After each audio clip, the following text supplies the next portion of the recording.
Thank you for joining us this evening if you are watching live, or at a later date if you're watching it on YouTube or the School of Music channel. My name is Jeff Vick, and I'm the director of the Montana State University Gamelan Sakuragandat. We have 5 selections for you this evening. The first piece is called Gending Sakuragandat, and it is a traditional Balinese piece for Gamelan Anklong.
Our next selection this evening is an original composition written for the group by the group's founder, Alan Leach. Alan was a professor of music here at MSU Bozeman for 39 years and retired about 10 years ago, and is responsible for not only acquiring the instruments when we did a trip to Bali in 1999, but also for numerous arrangements and original compositions for the group since it started in the year 2000. The title of this piece is called Anklong Sabalong II, and it is written for bamboo anklong instead of the metal keyed instruments. Anklong are bamboo shakers or rattles, and each one is a different pitch depending on the length of the bamboo tube. It's very similar to, if you imagine, a handbell choir that's being played and the melody or rhythms being passed around between the different handbells. This piece is a series of interlocking patterns being passed around between the different anklong.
Our next selection is not a traditional Balinese village gamelan piece, but an original composition by Balinese composer Nyoman Winta. And it is entitled Wahoo, Guri, Suara. And it, in particular, one thing that's typical of Balinese music is the melody generally happens in the gender, in the front row, and then the barangan, which are the two smaller instruments 1 octave higher in the second row, will do what they call kotakan. It's an interlocking or weaving of rhythms to create an illusion of continuous 16th notes and a lot of activity, but not any one player is responsible for playing all of the notes. The notes are traded back and forth in a pattern that creates the continuous 16th notes from sounding. And then the jagogan is the largest, lowest instrument, and that's generally going to be marking longer tones, much longer than the melody is playing. And it's almost like a mathematical 2-to-1 relationship between 8th notes, 16th notes, whole notes, half notes. And then the rinchik is our friend up front, looks kind of like a turtle, and the symbols on the back are similar to a turtle's shell. And the turtle in Balinese culture is a very important symbol. It's said that in the beginning the ocean was calm, and on the back of a turtle that floated to the surface was the island of Bali. And so a turtle is a very important symbol in Balinese culture, and the rinchik happens to be made to look like that. On the instruments themselves too, you'll find several other characters that are tied in with Agama Hindu. It's similar to Hindu Buddhism. It's a very unique to Bali, and characters from Ramayana or Mahabharata, such as a barong and Hanuman the monkey, Garuda bird, and a lot of these different symbols are in the wood carvings of the instrument casings themselves. This is Wahoo Guri Suara by Nyoman Winta.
next selection this evening is called Sakuragandat, and it is written for a totally different group of instruments. The Gamelan Anklong are the four-keyed instruments. They use a scale that's basically a pentatonic scale, and choosing the do, re, mi, sol, 5 tones from that scale. And the instruments being used on this piece are Gamelan Gender Wayang, and they would usually be used to accompany a Wayang kulit or shadow puppet show. And each instrument has 10 keys, and it's a pentatonic scale using a different tuning system that divides the octave into relatively close to 5 equal tones instead of do, re, mi, and sol.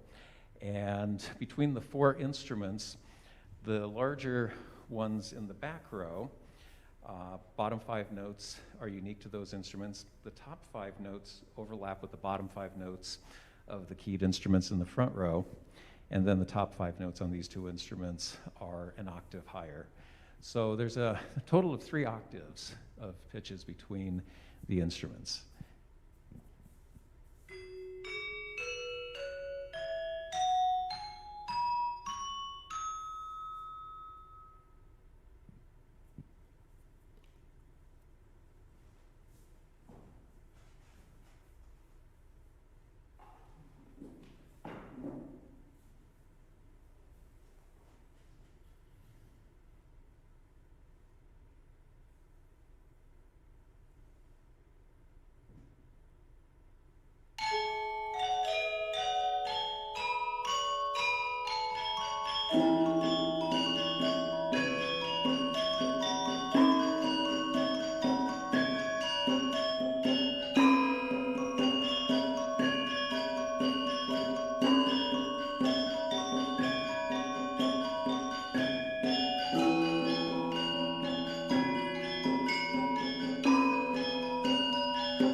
Our final selection this evening is a Topang Dance.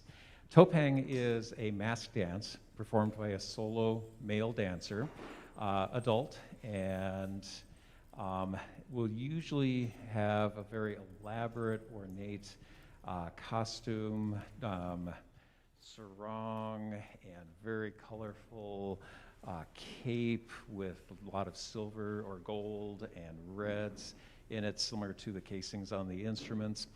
And Topang is a masked dance, and all the masks are going to be carved from wood. And each character is representing a different part of the story. Topang Tua, which this dance is extracted from in this piece, is the story of an old man, and he's walking through a forest, and it's beginning to get dark, and he's just having a hard time getting back home, and the insects are coming out, and he starts kind of getting the insects off of him, but setting them free. And some of the different characters in the wooden masks could be from, again, the Ramayana, Mahabharata. You've got Sita, the prince character. Some of the masks don't cover the mouth, and so the dancer can be heard speaking through the opening in the mask, and oftentimes telling a story. Clowns, kings, ministers, historical figures in Balinese culture, life. There's a character that goes back to the 13th century that is a very stubborn, bull-headed, pig-headed king, Beta Hulu, and his mask looks like a pig's face.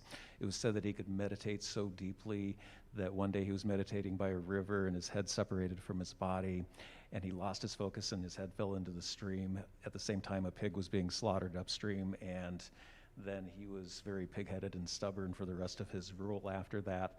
There's just a lot of really great stories and humor that's interwoven into these pieces.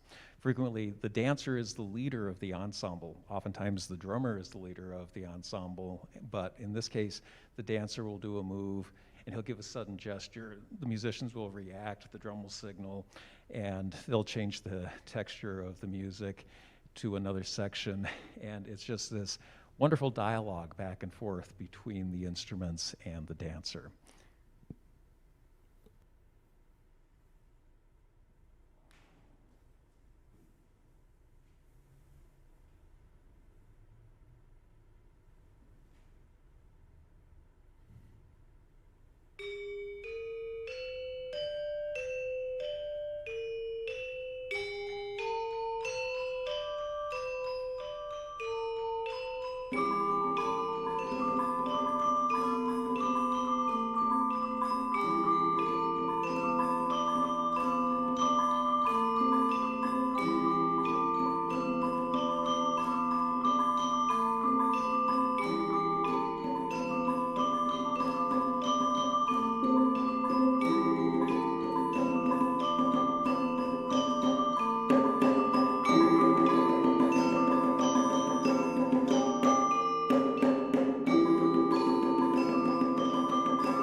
Thank you again for joining us this evening and watching live. And if you are not watching live and watching this at some other point in time in the future, thank you for tuning in. Please check out our YouTube channel for additional upcoming or past Montana State University School of Music concerts. And we hope to see you again in person next fall or at a very soon date as soon as we possibly can. Thank you again for watching.